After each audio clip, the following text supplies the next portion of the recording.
జై సేవాలాల్. ఇవాళ సేవాలాల్ గారి జయంతి సందర్భంగా ఇక్కడికి వచ్చినటువంటి అక్క చెల్లెలందరికీ కూడా హృదయపూర్వకంగా నమస్కారాలు. ముఖ్యంగా భోజు మహారాజ్ గారు వచ్చి ఆశీర్వదించి వెళ్ళినారు, వారికి ధన్యవాదాలు. బిచ్చు మహారాజ్ గారు ఉన్నారు మన మధ్యలో, వారికి ధన్యవాదాలు. శివరాం మహారాజ్ గారు ఉన్నారు మా నిజామాబాదు, నిరంతరం మా కొంగు బంగారం లెక్క ఆశీర్వాదం ఇస్తూ మాతో పాటు ఉన్నటువంటి స్వామీజీ నమస్కారం అయ్యా. అట్లానే లచ్చిరామ్ మహారాజ్ గారు ఉన్నారు, వేద పాఠశాల పెట్టి మరి బిడ్డలకు చిన్న చిన్న పంతులందరూ కూడా వచ్చిరియాల వేద పాఠశాల పెట్టినటువంటి లచ్చిరామ్ మహారాజ్ గారికి నమస్కారాలు. మా సహాయ సహకారాలు తప్పకుండా తమకు ఉంటాయని సందర్భంగా తెలియజేస్తూ ఉన్నాం. అదేవిధంగా రాజ్ కుమార్ జాదవ్ గారు బంజారా ఐక్య వేదిక నుండి వచ్చినందుకు వారికి ధన్యవాదాలు. శ్రీనివాస్ నాయక్ గారు చెర్లపల్లి నుంచి ప్రత్యేకంగా వచ్చినారు, మీ బృందానికి ధన్యవాదాలు. ఎస్పీ నాయక్ గారు సోదరులు బంజారా ప్రవక్తగా పేరుగాంచి చిన్న వయసులో పాటలతోని మమ్మల్ని అందరు రాలించినందుకు ఎస్పీ నాయక్ గారికి ధన్యవాదాలు. అదేవిధంగా మరి కంప్లీట్గా మన తెలంగాణ జాగృతి రథసారథన ఎప్పో పక్క వర్కింగ్ ప్రెసిడెంట్ గారు మా రూప్ సింగ్ గారు, మరి వారి సైన్యం అంతా ఉంది ఇక్కడ. ఒక పక్క రవీంద్ర నాయక్ గారు, వెంకన్న గారు, అట్లనే మన కళ్యాణ్ నాయక్ గారు సిటీ ప్రెసిడెంట్, సంజీవ్ నాయక్ గారు, కిషన్ నాయక్ గారు, తమ్ముడు రవి రాథోడ్ గారు, ఒకరు కాదు ఇద్దరు కాదు మొత్తం బంజారా సైన్యం అంతా జాగృతితోనే ఉన్నట్టుంది. మరి అందరికీ పేరు పేరున నమస్కారాలు హృదయపూర్వకంగా. రామ్జీ గారికి వీరందరికంటే ఎక్కువ మరి మొత్తం బంజారా సమాజానికి సంబంధించి ఎప్పుడు మనం చెప్తా ఉంటాం, హమారే చౌగోత్ చౌహాన్, 12 గోత్ పమార్, 27 పాడా భూక్యా, 52 పాడా వర్త్యా, తెలంగాణ మార్ గోర్ బంజారా యాడీన్ బాపున్ బాయి బేన్ సేన్ రామ్ రామ్. జై తెలంగాణ, జై సేవాలాల్.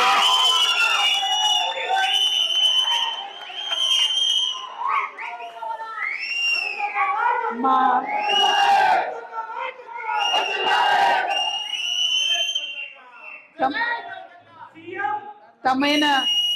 తమేన 287వ సేవాలాల్ మహారాజ్ గారి జయంతి సందర్భంగా శుభాకాంక్షలు తెలియజేస్తాం. అట్లానే ఇవాళ మహాశివరాత్రి సందర్భంగా కూడా అందరికీ మహాశివరాత్రి శుభాకాంక్షలు కూడా తెలియజేస్తూ ఉన్నాం. మరి ఆధ్యాత్మిక గురువుగా సేవాలాల్ గారి గురించి మనం మాట్లాడుకుంటూ ఉంటాం, కానీ ఆధ్యాత్మికతతో పాటు ఒక సంఘ సంస్కర్తగా ఆయనకు చాలా గొప్ప పేరు. ఆధ్యాత్మిక గురువులు పరలోకం గురించే చెప్తారు, కానీ సేవాలాల్ మహారాజ్ మాత్రం ఇహలోకంలో మనం ఎట్లా ఉండాలి, మంచి మనుషులుగా ఎట్లా ఉండాలి అనే ఆలోచన చేసి చెప్పినటువంటి వ్యక్తి. ఒకప్పుడు బ్రిటిష్ వాళ్ళు మన దేశంలోకి వచ్చి అనేక దురాగతాలు చేస్తూ మన యావత్ బంజారా లంబాడా ట్రైబ్నంతా కూడా క్రిమినల్ ట్రైబ్ అని రాస్తే ఖడ్గమెత్తి పోరాటం చేసిన మహా దేశభక్తుడు సేవాలాల్ గారు. అందుకే ఇవాళ వారి జయంతి సందర్భంగా మా బంజారా తల్లుల సాక్షిగా, మా బంజారా అన్నదమ్ముల సాక్షిగా, మా బంజారా గురూజీల సాక్షిగా నేను రిక్వెస్ట్ చేస్తూ ఉన్న కేంద్ర ప్రభుత్వాన్ని, సేవాలాల్ గారి మీద పాఠ్యాంశం అనేటటువంటిది రాష్ట్రంలో కాదు దేశంలో ఉండాలి, ఇక్కడ కాదు దేశంలో ఉండాలి. ఎందుకంటే దేశవ్యాప్తంగా అనేక రాష్ట్రాల్లో మన బంజారా బిడ్డలు ఉన్నారు. గోర్బోలి భాష అన్ని రాష్ట్రాల్లో ఒకటే ఉంటుంది, కానీ గోర్బోలి భాషను 8వ షెడ్యూల్లో చేర్చలేదు. కాబట్టి చేర్చాల్సినటువంటి అవసరం ఎంతైనా ఉందని సేవాలాల్ గారి జయంతి సందర్భంగా నేను డిమాండ్ చేస్తూ ఉన్నాను. మరి వీటితో పాటు మామూలుగా ఎక్కడికి పోయినా తండాలలో అత్యంత పేదవాళ్ళు ఉంటారు, చాలా కష్టపడి జీవితం గడుపుతూ ఉంటారు. పోయి అడవులను కొట్టుకొని 2 ఎకరాలో 3 ఎకరాలో 4 ఎకరాలో వాళ్ళకి చేతనైనంత, వాళ్ళ కుటుంబ సభ్యులకు చేతనైనంత యావత్ కుటుంబం అంతా కూడా పనిచేస్తూ ఉంటుంది పొలంలో. ఆ పొలం పండితేనే, దున్నితేనే, చెమట ఓడిస్తేనే 3000 నోట్లోకి పోయే పరిస్థితి ఉంటుంది తప్పితే గొప్ప గొప్ప వాళ్ళు తక్కువ మంది ఉన్నారు బంజారాలలో. అంటే పేదల పక్షాన ప్రభుత్వాలు ఆలోచన చేయాలి. మన బంజారా అక్క తెల్లలకు అనేక కష్టాలు చూసినాం తెలంగాణ రాకముందు. తండాలలోకి అప్పుడు పోతే తెలంగాణ రాకముందు సూర్యాపేట దగ్గర ఆడబిడ్డల్ని అమ్ముకున్నటువంటి పరిస్థితి ఉండే అప్పుడు. కానీ ఇప్పుడు నెమ్మదిగా బయట పడుతున్నాం, గడ్డకు పడుతున్నాం, కానీ ఇంకా పేదరికం మొత్తం పోలేదు. ఆ పేదరికం పోవాలంటే తండాల మీద ప్రత్యేకమైనటువంటి దృష్టి ప్రభుత్వాలు పెట్టాలి. ఏదైతే ఎస్టీల కోసం సపరేట్గా ఫండ్ వస్తుందో ఆ ఫండ్ ఖచ్చితంగా తండాలలోకి పోయే విధంగా మనందరం కూడా ఎంటబడాలి, మనందరం ప్రత్యేక కార్యాచరణ తీసుకోవాలి. ఇవాళ తెలంగాణ జాగృతిలో మరి ఒక ఎస్టీ వింగ్ ఉన్నది, అది అన్ని చోట్ల ఉంటుంది. కానీ తెలంగాణ జాగృతి మెయిన్ బాడీ మొత్తంలో ప్రధానంగా ఒక వర్కింగ్ ప్రెసిడెంట్గా రూప్ సింగ్ అన్నను పెట్టుకోవడానికి ఒకటే ఒక కారణం, ఎందుకంటే వెనుకబడ్డ జాతిని ముందుకు తీసుకురావాలంటే ఒక ప్రత్యేక కార్యాచరణ ఉండాల్సిందే. కేవలం డబ్బులే కాదు. ఏం చెప్పారు సేవాలాల్ మహారాజ్ గారు? సామాజిక న్యాయం ఉండాలి, స్వాభిమానం ఉండాలి అని చెప్పారు. స్వాభిమానం ఎప్పుడు నిలబడుతుంది? మనం నాయకులమైనప్పుడు స్వాభిమానం నిలబడుతుంది. ఖచ్చితంగా బంజారా బిడ్డలు మంచి పొజిషన్లో ఉండాలి, నాయకత్వంలో వారికి మంచి రిప్రజెంటేషన్ ఉండాలని మనస్ఫూర్తిగా నేను కోరుకుంటా ఉన్నాను.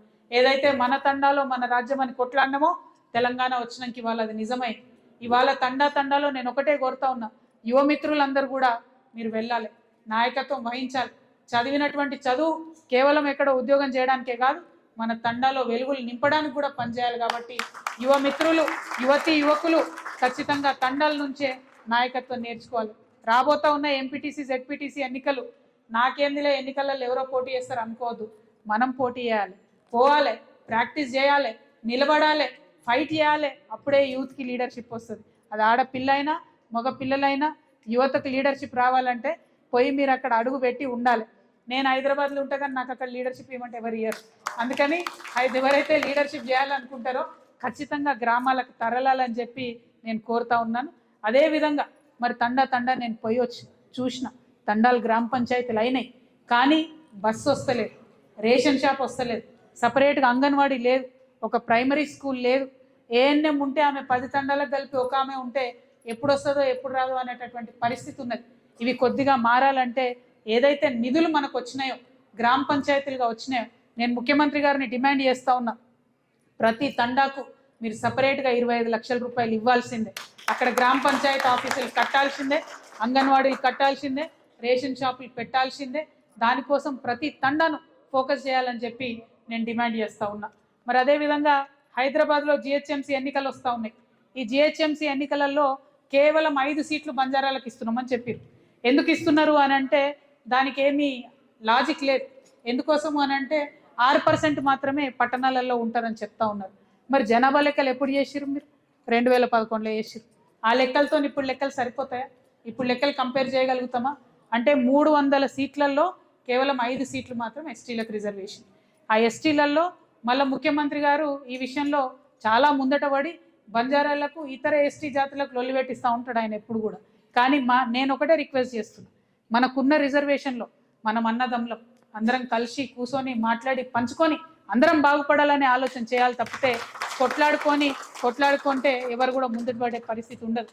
కాబట్టి జాగృతిలో ప్రయత్నం చేసినాం, బంజారా టీం సపరేట్గా పెట్టుకున్నాం, ఆదివాసీ టీం కూడా బలంగా పెట్టుకున్నాం. ఎందుకంటే ఆదివాసీల హక్కుల కోసం కూడా మనం కొట్లాడతాం, బంజారాల హక్కుల కోసం కూడా మనం కొట్లాడతాం. అందరం సమంగా కలిసి ముందుకెళ్లాలనేటటువంటి ఆలోచన చేద్దాం దయచేసి. దానికోసం నేను కోరేది ఒకటే, ఏదైతే ముఖ్యమంత్రి గారు మరి ఈ పంచాయతీలు పెట్టుడు బంద్ చేసి ఎంత రిజర్వేషన్ ఏదైతే 10% జీవో 33 ప్రకారం ఇచ్చిందో ఆ రిజర్వేషన్ ఇవాళ అమలవుతుందా లేదా ఒక వైట్ పేపర్ ఇవ్వాలని చెప్పి నేను డిమాండ్ చేస్తున్నాను. పోయిన 2.5 సంవత్సరాల్లో 10% లెక్కన అడ్మిషన్స్ వచ్చినాయా? 10% లెక్కన ఉద్యోగాలు వచ్చినాయా? 10% లెక్కన ప్రమోషన్స్ వచ్చినాయా అన్న విషయాన్ని ప్రజలకు తెలిసేలాగా చెప్పాలని చెప్పి నేను డిమాండ్ చేస్తూ ఉన్నాను. ఇంకొక మాట, ఇందాక మనం అనుకున్నట్టు సేవాలాల్ గారు ఎప్పుడు స్వాభిమానం గురించి మాట్లాడి, స్వాభిమానం అంటే ఏంది? మన సాంస్కృతిక ప్రతీకలు మన రాజధానిలో ఉండాలి. మన సంస్కృతికి సంబంధించి మనం ఆరాధ్య దైవంగా భావించే సేవాలాల్ గారు హైదరాబాద్లో ఉండాలి. కానీ ముఖ్యమంత్రి గారు అచ్చంపేట అడవులలో కడతా అంటుండు 20 ఎకరాలు పెట్టి, అక్కడ కూడా ఇవ్వండి, కానీ హైదరాబాద్లో మా జాగా మాకు ఉండాల్సిందే, హైదరాబాద్లో సేవాలాల్ గారి విగ్రహం ఉండాల్సిందే అని నేను కోరుతా ఉన్నా. ఇంకొక మాట, స్వాభిమానం అంటే, రాజకీయ ప్రాతినిధ్యం అంటే ఇది నిజంగా ఈ గవర్నమెంట్ ఎంత దారుణం అంటే ఉమ్మడి ఆంధ్రప్రదేశ్ చరిత్రలో ఎన్నడూ కూడా లంబాడాస్ మినిస్టర్ లేకుండా లేరు. కేవలం రేవంత్ రెడ్డి గారి ప్రభుత్వంలో మాత్రమే లంబాడాలకు మంత్రి పదవి రాలేదు. ఖచ్చితంగా లంబాడాలకు మంత్రి పదవి ఇవ్వాలని చెప్పి నేను డిమాండ్ చేస్తూ ఉన్నాను. అదేవిధంగా మరి చాలా మాటలు ఇచ్చిరుగో, ఈ పేజ్ నిండా మాటలు చెప్పిండ్రు ఎన్నికల ముందు. ఏమని చెప్పిండ్రు? మనకు ఎప్పుడైతే కాంగ్రెస్ పార్టీ అధికారంలోకి వస్తే ప్రతి కుటుంబానికి 12 లక్షల రూపాయలు ఇస్తామని చెప్పింది. ఎక్కడన్నా వచ్చిందా? ఎవరికన్నా వచ్చిందా? ఆగాక బారాబారాలా రాలే కదా, మరి ఇవ్వాలి కదా. అదేవిధంగా ప్రతి కాంట్రాక్ట్లో ఎస్టీలకు అవకాశం ఇస్తామని చెప్పారు, దాని గురించి ఊసేలేదు. అదేవిధంగా ఇందిరమ్మ ఇండ్ల పథకం ఇస్తే జాగా ఇచ్చి జాగాతో 6 లక్షలు ఇస్తామని చెప్పారు. ఇప్పుడు మా పున్నిబాయి మా దేవిబాయి మాకు లొల్లి పెడతా ఉంటుంది, మా గల్లీలో ఉన్న ఇండ్లే గుంజుకుంటా ఉన్నారని చెప్పి కొత్త ఇండ్లు ఇచ్చుడు మాట అటు ఉంచి. అందుకే నేను డిమాండ్ చేస్తా ఉన్నా, ఏదైతే మీరు ఇందిరమ్మ ఇండ్లు ఇస్తారని చెప్పిండ్రో జాగా ఇవ్వండి, ట్రైబల్స్కి 6 లక్షల రూపాయలు కూడా ఇవ్వండి అని డిమాండ్ చేస్తున్నా. ఇక మా అన్నదమ్ములందరికీ తెలుసు, అసైన్డ్ భూములు ఇచ్చిండ్రు అప్పట్లో మనకు. ఆ ఇచ్చిన అసైన్డ్ భూములు అన్నీ కూడా ఏ ప్రాజెక్ట్ కట్టినా మొదలొచ్చి అసైన్డ్ భూములు గుంజుకుంటారు, ఏ రోడ్ వచ్చినా మొదలొచ్చి అసైన్ ల్యాండ్ గుంజుకుంటారు. అంటే హక్కులు పూర్తిగా లేవు ఆ భూమి మీద, కాబట్టి గుంజుకునేటటువంటి పరిస్థితి ఉంది. రేవంత్ రెడ్డి గారు మేనిఫెస్టోలో పెట్టిండ్రు, నేను వచ్చినాక అసైన్డ్ భూముల మీద మాట తీసుకుంటా, అసైన్డ్ భూముల మీద చర్య తీసుకుంటా అని. కానీ ఇంతవరకు ఒక మీటింగ్ పెట్టినట్టు కానీ దాని మీద ఒక ఆలోచన చేసినట్టు కానీ కనబడలేదు. రేవంత్ రెడ్డి గారు అసైన్డ్ భూముల మీద ఖచ్చితంగా ఒక స్టాండ్ తీసుకోవాలని చెప్పి డిమాండ్ చేస్తూ ఉన్నాం. అట్లానే పోడు పట్టాలు చాలా మందికి మాకు ఇంకా రాకుండా ఉండిపోయినాయి, కొన్ని అంతకుముందు చేసుకున్నాం, ఇంకా కొన్ని చేసేటి ఉన్నాయి. మరి పోడు పట్టాల పంపిణీ ఖచ్చితంగా చేయాలని ముఖ్యమంత్రి గారు డిమాండ్ చేస్తూ ఉన్నాం. At the same time 3 ST కార్పొరేషన్లు పెడతామని చెప్పారు. ఒకటి సేవాలాల్ గారి కోసం, సేవాలాల్ గారి పేరు మీద లంబాడాల కోసం, ఇంకొకటి ఆదివాసీ కార్పొరేషన్, ఇంకొకటి ఎరుకల కార్పొరేషన్. ఈ 3 పెడతామని చెప్పిండ్రు, ఇంతవరకు వాటి ఊసే లేదు. కాబట్టి వీటి మీద ఆలోచన చేయాలని ప్రభుత్వాన్ని డిమాండ్ చేస్తూ ఉన్నా. ఇకపోతే ఐటీడీఏలు, ఇప్పుడు ఉన్న ఐటీడీఏలనే మొత్తానికి మొత్తం డబ్బులు ఇవ్వకుండా, ఉద్యోగాల రిక్రూట్మెంట్ లేకుండా ఆగమాగం చేస్తూ ఉన్నారు. కానీ మేనిఫెస్టోలో మాత్రం ప్లేన్ ఏరియాస్లో కూడా ఐటీడీఏలు పెడతామని చెప్పారు. మళ్ళీ ఒకసారి గుర్తు చేస్తున్నా, మీరు మేనిఫెస్టోలో చెప్పిన ప్రకారం నల్గొండలో, నిజామాబాద్లో, మహబాద్లో, మరి మహబూబ్ నగర్లో, ఖమ్మంలో, వీటన్నిటిలో కూడా మరి ఐటీడీఏలు పెట్టాలని చెప్పి నేను కోరుతా ఉన్నా. ఇక అన్నిటికన్నా ముఖ్యంగా విద్యార్థులు, వారికి ఏం చెప్పిండ్రు? ఇక చెప్పడం విన్నప్పుడైతే అసలు రాహుల్ గాంధీ గారు, ప్రియాంక గాంధీ గారు, సోనియా గాంధీ గారు అందరితోనే అబద్ధాలు ఆడిచ్చి గ్యారెంటీలు పెట్టి ఇంటింటికి వంచిరు. మీకు గుర్తుండొచ్చు ఏం చెప్పిండ్రు? విద్యాజ్యోతి పథకం కింద 10వ తరగతి పాస్ అయితే 10,000, ఇంటర్మీడియట్ పాస్ అయితే 15,000, డిగ్రీ పాస్ అయితే 25,000, పీజీ చేస్తే 1,00,000 రూపాయలు, ఎంఫిల్ చేస్తే 5 లక్షల రూపాయలు. వచ్చినాయా ఎవరికైనా పిల్లలు? ఇంతమంది స్టూడెంట్స్ వచ్చినాయా? అరే కైకో హాత్ నీచే ఆయా క్యా? నయా ఆయనా? కిసికో ఆయా? నయా ఆయా. నేనేమంటున్నా అంటే ఇన్ని హామీలు చేసి ఒక్క హామీ కూడా ఎస్టీలకు చేయనటువంటి ముఖ్యమంత్రి గారు ఇవాళ సేవాలాల్ మహారాజ్ గారు విఘ్నతనివ్వాలి, సేవాలాల్ మహారాజ్ గారు వారి మతిమరుపును పోగొట్టాలని చెప్పి నేను మనస్ఫూర్తిగా కోరుతా ఉన్నా. ఇక ఇంకొక మాట, నిన్న మొన్న ఎన్నికలలో ఏం చేసిండ్రు? కాంగ్రెస్ పార్టీ చాలా సీట్లు గెలుచుకున్నామని వాళ్ళు గొప్పలు చెప్తున్నారు, బీఆర్ఎస్ పార్టీ కొన్ని సీట్లు గెలిచింది. మేము జాగృతోళ్ళం, ఒక సీటు గెలిచినాం, ఒక చైర్మన్. రాత్రికి రాత్రే ఆ చైర్మన్ను సీఎం గారు పిలిపించుకొని కలిసారు. అంటే నేను ఏమడుగుతా ఉన్నా అంటే కనీసం ఈ రాష్ట్రంలో ప్రతిపక్షం ఉండొద్దా? అసలు ఒక సీటు 2 సీట్లు వస్తే కూడా మీకు బోల్డెన్ సీట్లు వచ్చినాయి, 70-80 వచ్చినాయి, ఇంకా ఆగడెందుకు ముఖ్యమంత్రి గారు మీకు? అంటే ఇదేం ప్రజాస్వామ్యం నాకు అర్థమవుతలేదు. పిలిపించుకొని వాళ్ళని కలుసుడు. ఇక్కడ కాంగ్రెస్కు ఎన్నికైనటువంటి అభ్యర్థులు ఆలోచన చేసుకోవాలి. మిమ్మల్ని కలిసిందా మీ ముఖ్యమంత్రి గారు? మిమ్మల్ని కలుస్తలేడు, మొదలు పక్క పార్టీ వాళ్ళని కలుస్తున్నాడు. ఆ విషయం ఆలోచన చేసుకోండి. కాంగ్రెస్ కార్యకర్తలారా మీరు ఆలోచన చేయండి. మీ పార్టీ సీఎం మిమ్మల్ని కలవకుండా పక్క పార్టీ వాళ్ళకి మాత్రం మర్యాద ఇచ్చి మొదటి రోజే కలిసి దండలేసి మీ అభివృద్ధికి నిధులు ఇస్తున్నామని చెప్తున్నారు. మరి మీ సంగతి ఏంది? మీరు ఓటర్లకు చెప్పిన మాటల సంగతి ఏంది? ఇట్లా చేసే బీఆర్ఎస్ వాళ్ళు అధికారం కోల్పోయారు. ఇట్లా చేసే ప్రతిపక్షాలు ఉండొద్దు, వేరే వాయిస్ ఉండొద్దు అని చెప్పి ఎక్కడ ఎవరున్నా బీఆర్ఎస్లో చేర్చుకొని ఆనాడు ప్రజలకు వెగటు పుట్టించారు. కాంగ్రెస్ కూడా అదే పనిలో పోతున్నది. ఇది కరెక్ట్ కాదు. గెలిచినటువంటి వాళ్ళు ఇండిపెండెన్స్ చిన్న వాళ్ళు, వాళ్ళని ఉండనియండి. ప్రతిపక్షం ఉండాలి రాష్ట్రంలో, అడిగేటోడు ఉంటేనే అడుగు ముందుకు పడుతుంది అనే విషయాన్ని ముఖ్యమంత్రి గారు గుర్తు చేసుకోవాలని చెప్పి నేను కోరుతూ, మరి ముఖ్యమంత్రి గారి ఆధ్వర్యంలో ట్రైబల్ అడ్వైజరీ కమిటీ అనేటటువంటి సంస్థ ఉంటుంది. ఒకసారి నాకు తెలిసి మొక్కుబడిగా మీటింగ్ పెట్టారు, కానీ అడ్వైజరీ కమిటీ ఇచ్చిన ఏ అంశంలో కూడా ట్రైబల్స్ పనికొచ్చే పనులు ముఖ్యమంత్రి గారు చేస్తలేరు. కాబట్టి దయచేసి ఏదైతే సేవాలాల్ గారు చూపించినటువంటి మార్గంలో మన ఆత్మగౌరవం కోసం, మన అభివృద్ధి కోసం, అన్నిటికన్నా ముఖ్యంగా మనం ఎటువంటి చెడు పనులు చేయకుండా సమాజానికి తొవ్వ చూపించాలనేటటువంటి సందేశం ఏదైతే సేవాలాల్ గారు ఇచ్చిండ్రో వారి యొక్క సందేశం బాగా సమాజంలో ముందుకు పోయే విధంగా ప్రభుత్వాలైనా మనమైనా కృషి చేయాలని చెప్పి కోరుకుంటూ, మరి సేవాలాల్ గారి జయంతిని జాగృతి ఆఫీస్లో చేయడం చాలా సంతోషం. ఇక్కడ ఇంతమంది స్వామీజీలు వచ్చి ఇంతమంది గురువులు వచ్చి మమ్మల్ని మా కార్యకర్తల్ని నాయకుల్ని ఆశీర్వదించారంటే ఖచ్చితంగా మీ దయతో జాగృతి చాలా ముందుకెళ్తుంది అనేటటువంటి విశ్వాసం బలపడతా ఉంది. మేము కూడా ఎప్పుడు పేదల పక్షమే ఉంటాం, ప్రజల పక్షమే ఉంటాం, పారదర్శకంగా పనిచేస్తామని మీ అందరికీ తెలియజేసుకుంటూ మీ అందరి దగ్గర సెలవు తీసుకుంటున్నాను. Thank you. జై తెలంగాణ, జై సేవాలాల్. ఒక నిమిషం ఉండండి, ఒక నిమిషం. ఏమే ఆల్ ఇండియా ఫార్వర్డ్ బ్లాక్ తో మీరు అలర్ట్స్ అయ్యి వాళ్ళకు పోటీ చేశారు. అందులో ఉన్నటువంటి కొంతమంది జాగృతితో మాకు సంబంధం లేదని మాట్లాడుతున్నటువంటి సందర్భం మీరు గెలిచినటువంటి ఆ ఒక్క సీట్లు కూడా ఇప్పుడు కాంగ్రెస్ వాళ్ళలో జాయిన్ చేసుకునే పరిస్థితులు ఉన్నాయి. నేనేమంటున్నా బ్రదర్, చిన్న చిన్న వాళ్ళను ప్రభుత్వ పెద్దలు పిలిచి బెదిరిస్తే ఏం చెప్తారు? వాళ్ళు ఏది పడితే అదే చెప్తారు. ప్రభుత్వ పెద్దలకు సోయి ఉండాలి, వాళ్ళకి లేదు. కాబట్టి ప్రజలకు చెప్తున్న విషయం ఏంటంటే, నేనేమంటున్నా, ప్రజాస్వామ్యంలో ప్రతిపక్షం అనేది ఉంటేనే ప్రజలకు మేలు జరుగుతుంది. లేకుండా అందరూ ఒకటే పక్కన ఉంటే అడిగేటోడు ఉండడు, వాళ్ళు ఏం జులుము చేసినా నడుస్తూనే ఉంటుంది. ఇవాళ భూములు గుంజుకున్నా, ఇవాళ తండలకు ఫండ్స్ ఇవ్వకున్నా, ఇవాళ సేవలాల్ గారి విగ్రహం హైదరాబాద్లో పెట్టకున్నా, జాగృతుల్లో ఇంకొకరు ముంగటవాడు అడిగితే ప్రజలకు మేలు జరుగుతుంది. అడగకుండా అందరిని ఒకటే పార్టీలో ఏర్చుకుంటామంటే ఎవరికి కూడా ఉపయోగం ఉండదు. కాబట్టి ఇది ప్రజాస్వామికంగా విలువల్ని కాలరాయడమే. అటువంటి అంశాలకు ముఖ్యమంత్రి గారు తెరదీసినారు. ఇది కరెక్ట్ కాదు అని నా భావన. ఎట్ ద సేమ్ టైం ఇవాళ చాలా మంది ఇక్కడ తల్లులు ఉన్నారు, వాళ్ళందరూ మాకు ఒక మాట చెప్పిండ్రు, ఎగ్జామ్స్ అవుతుంటే మున్సిపల్ ఎన్నికలతో బాగా ఇబ్బంది జరిగిందని. ఇంకొక పక్క ప్రభుత్వం ఏమో మళ్ళీ ఎంపీటీసీ జెడ్పీటీసీ ఎన్నికలు కూడా ఇప్పుడే పెడతామని చెప్తుంది. ఒక పక్క 10th ఎగ్జామ్స్ ఉన్నాయి, ఒక పక్క ఇంటర్మీడియట్ ఎగ్జామ్స్ ఉన్నాయి, వరుసగా అన్ని ఎగ్జామ్స్ ఉంటాయి. మరి ఈ విషయం కూడా ఎలక్షన్ కమిషన్ ప్రభుత్వము ఒకసారి ఆలోచన చేయాలి.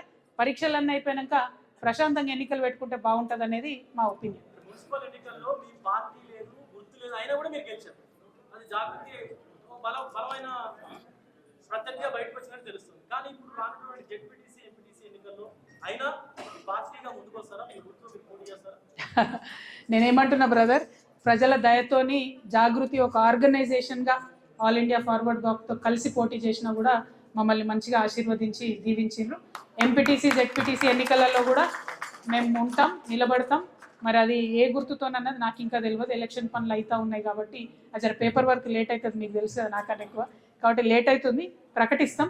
బట్ ఎనీవే, జాగృతి సంగతి పక్కన పెడితే పిల్లల సంగతి ఆలోచించాలి. ఇప్పుడు వరుసగా అన్ని పరీక్షలు ఉన్నాయి.